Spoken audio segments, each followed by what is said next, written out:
Oh Nigeria, who has been with you? Oh Nigeria, who has been with you? Bosa. Oh Nigeria, oh Nigeria, oh Nigeria, who has been with you? Oh Nigeria, who has been with you? Oh Nigeria, who has been with you? Oh Nigeria, Bosa. Oh Nigeria, Bobo. Oh Nigeria, who has been with you? Fellow Nigerians, fellow patriotic Nigerians, owing to the celebration of Nigeria's, would I say, birthday, our Independence Day, Nigeria at 64. Then I deem it fit to celebrate Nigeria as well. And that is why you are seeing me in this kind of attire, to show that I'm a patriotic Nigerian. As you can see, the background and myself. Therefore, the issue of this, our great country, that we often call Giant of Africa, Jadis, in the olden days time. As of today, Nigeria is no more Giant of Africa. Nigeria is considered to be the dwarf of Africa. I greet you, fellow Nigerians. I greet you, mothers, fathers, sisters, brothers, colleagues, comrades, and junior ones. May God bless all who wish Nigeria well. May God bless all who are called progressists of Nigeria. May God bless all those who are working tirelessly to make sure Nigeria prospers, to make sure this administration succeeds. I thank you all. God bless you. Today, because of our Independence Day celebration, we are still in the mood of celebration, but at the same time, would I call it celebration? What we call remise en question, because we have to look at certain things that has been going on from inception till date. I would like to be brief and expressive. For us to come out of this political ballet and political marasma that we have indulged ourselves into, this political caricature and cacophonia, there's need for us to think very well and act fast and get us out of this poverty, this pauperization, this people-centric attitude of our leaders. Fellow Nigerians, since we discovered oil in Nigeria, especially the era of oil boom, 1973, we left everything and we focused on that mineral resources. However, till date, Nigeria has every mineral resources you can think of. Everything that you can think of, we have it. Yet we are wallowing in pain, abject poverty, and quagmire. Political embezzlement, mismanagement, and this political ballet and oratorio that we have found ourselves. It is something of great pain in my brain, my heart, that Nigeria is still like this. However, I believe fervently that God is going to use this, our new president, to accomplish success according to his new renewed hope agenda. I continue where I started. We abandoned everything and we focus on oil. And the oil we focus on has become a pain in Nigeria's neck. We are just embezzling the oil boom money. We are mismanaging the resources. We left cocoa, rubber, timber, and all those things that are agricultural produce. We left it and we all focus on oil. Here we are today, suffering, gasping for breath, owing to successive governments' failure. I don't want us to put all the blame on this our new president. It has been long that this mismanagement, embezzlement, political caricature and oratorio, political marasma, political razzmatazz that we have found ourselves. And I pray that God will intervene so that our life will be better, our life will change for the betterment. However, are we really celebrating, or we have to be sober at this moment?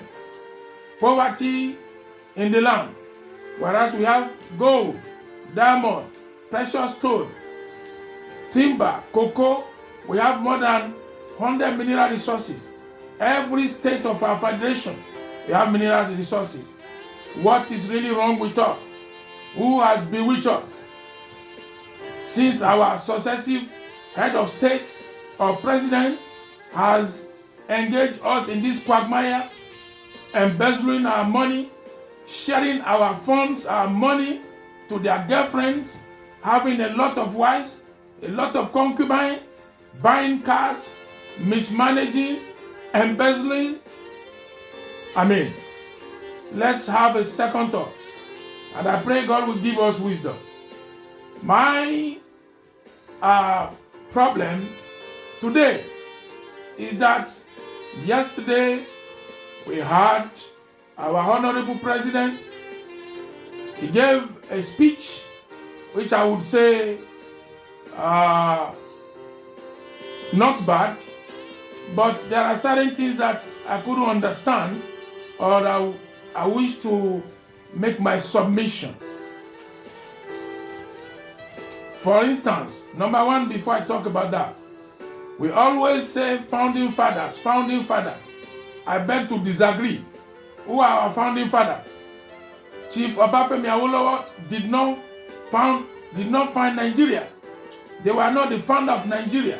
Tafawa Balewa, Sir Abubakar Tafawa Balewa, Nnamdi Azikiwe.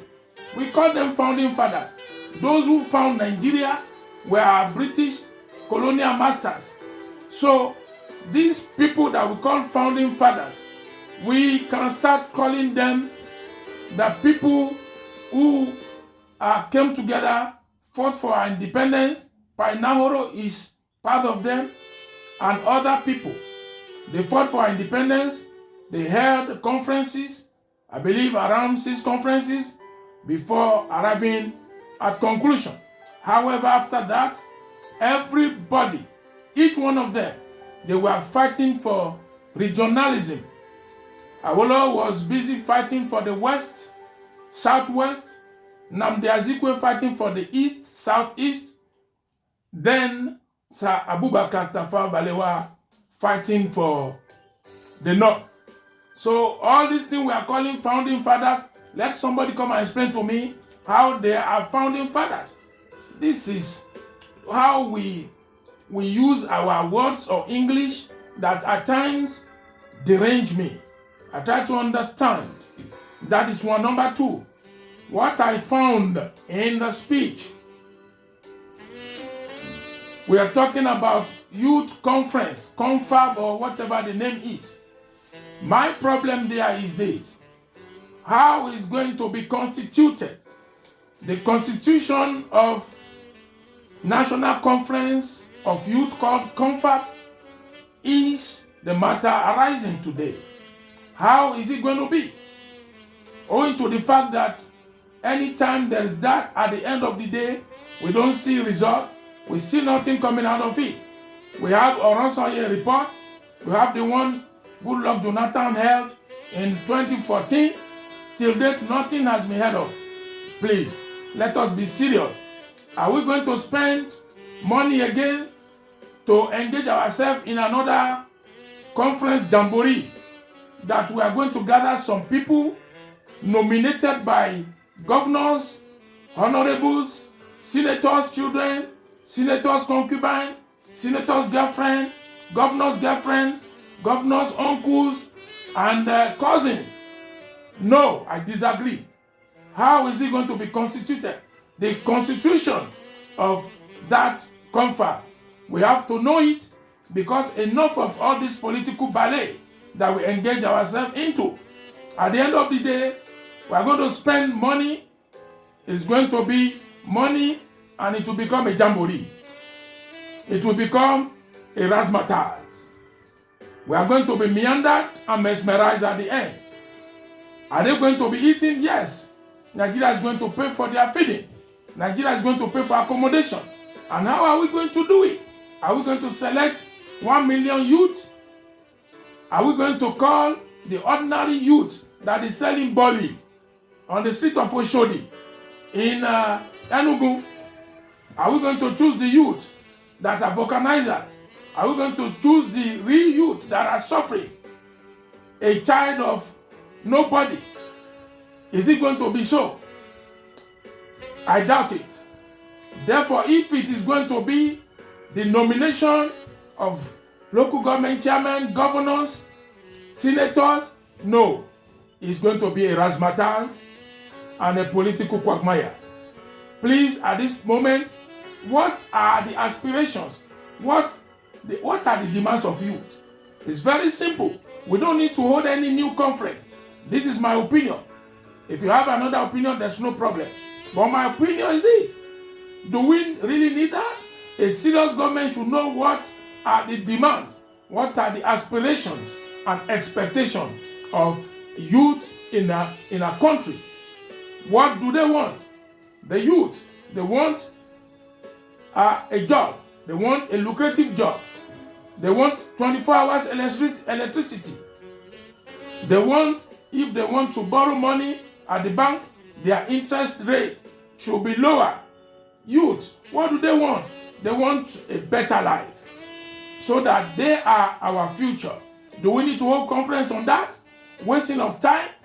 I remember our honorable president, some months ago, last year, he convoked all the governors.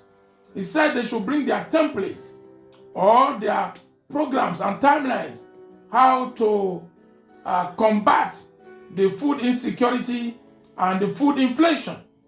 All the governors, 36 governors, were convoked, and they were there. And Mr. President said he gave them 14-day ultimatum. Till as I'm speaking, no governor has ever submitted any proposal to the president regarding how to combat food insecurity. Nigerians, look, I want us to divert our attention on our governors and local government chairmen. Enough of all this attack on president. The president cannot do everything. Every month, this is the first time we are seeing a president that is distributing allocation every month. Trillions we are hearing to every state. Look for your governor. Ask him. All this ICPC, EFCC, what are they doing? ICPC, can't you see to this? All the trillions that Bola Tinubu has given unto them. They asked them 14 days to submit their template and programs concerning food inflation. All of us will focus on Tinubu. Where are our governors? They should stop embezzling our money. All governors, 36 states. No one has submitted that proposal. Then we are not scrutinizing all these things. We are just shouting and making jest of ourselves. It is time for us to look at our governors, to scrutinize what they are using our money for. We learned they spent almost how many, billions, whether 90 billions on newspapers. Last week we heard that a governor spent 450 million on toiletries. Are we serious in this country? I mean, let us stop shouting Tinubu, Tinubu, Tinubu. What of our governors? What have they done concerning agriculture? What have they done to combat this food insecurity? All the palliative distributed to them. We hear that Obaseki has disappeared with his wife since last week. Is this a serious country? How can a governor and a wife disappear without handing over properly to a new governor? You may think whatever you think, but this shows unseriousness on the part of our security operatives and all the likes. This is not good governance at all. I disagree. Let us stop all these things, all this manipulation. At least in Nigeria, the president has been giving governors every month trillions of naira. What have they used it for? The refinery in Edo State. Do we see any crude oil there? I mean, Nigerian journalists, these are things you should be looking for. Not be going after Atiku blast Tinubu, Obi blast Tinubu. Enough of that. Nigerian journalists, you are doing nothing. Number 3, Minister of Agriculture, you should be removed forthwith, illico sesto, because you are doing nothing. You are just there gallivanting, wasting our money. What have you done? What is your template? What is your timeline for this food inflation? I mean, let's stop shouting at Tinubu every day. Minister of Agriculture is there. He's not doing anything. Minister of Agriculture, what have you done? Nothing. Let's hold him responsible. Let's hold the Minister of Agriculture accountable. Since 16 months, what has he done concerning? Is it Tinubu that will wake up every day thinking of food inflation, the economy, and everything? No, I beg to disagree.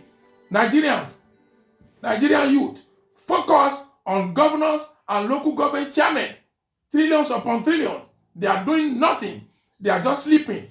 36 governors wasted our money to go to United Nations last week. To do what? To go and understudy ecosystem or whatever ecology, I don't understand. I mean, do we need 36 governors to go there for ecosystem or ecology or climatic change? These are the things we are talking. Is that Tinubu again? No. This is what Peter Obi is saying, that we are wasting our resources. Anyhow, governors, what did you go to United Nations to do? 36 governors. These are the things we should ask. They should stop mesmerizing us. We should come out of this political caricature and marasma and cacophonia. Enough of this. Anybody that is a calibrated imbecile should leave this government. I mean, what is all these things that is going on in Nigeria? I pray Nigeria will prosper. Nigeria will move forward. Let's focus on governors. What are they doing with all these trillions? Buying newspaper, 90 billion. Buying toiletries, 450 million. 1,000 essays. All of you, do you want to say you are blind? That every day is Tinubu? No, governors are there. We are all from one state. We are all from one local government. We didn't fall from heaven. Let's focus right now on governors and local government chairmen. Let us ask them what they are using our money for. Enough of this. Let us stop where we are supposed to act. We are not acting, but we are just running after the president. The president cannot do it all. Nigerian journalists, what are you doing? Lastly, before I stop here today, Mr. President, this your government lacks communication. You were explaining to us how much debt that you met, what Muhammadu Buhari has done for 8 years, leaving a mess for you. Since 16 months, don't we have Bayo Onanuga? Don't we have Ajurin Gelale, who has retired, who has run away and telling us he's taking indefinite leave? I've never heard such English. Indefinite leave. That means you are removing yourself. You are abdicating your position. Bayo Onanuga, what are you doing? You are there to communicate. All ministers, you lack communication. This is a professional fault, a professional mistake, a professional error. I mean, if you ask any youth today, who is Minister of Youth? We have 2 ministers of youth. We don't know his name. that of federal and state. What are you people doing? You are going to dent the Renew Hope agenda. Fellow Nigerians, this is my submission for today. Look at it holistically, scrutinize it, and see if I'm right or not. Focus on governors and local government chairmen and ministers. And I advocate that all the ministers, apart from the 5 that I mentioned last week, should remain. All others should be sacked. Bayo Onanuga should be replaced. What do you call this man? Akin Gbajabiamila should be replaced as well. We don't see what he's doing. Thank you, Nigerians. I love you all. May God bless Nigeria. Nigeria will prosper. Nigeria will succeed. Renew Hope agenda will come to pass, and we shall all rejoice and bless the name of the Lord. It shall be well. Nigeria will prosper, inshallah. In the name of Jesus, we shall all prosper and enjoy all our resources. Thank you. God bless you all. See you very soon.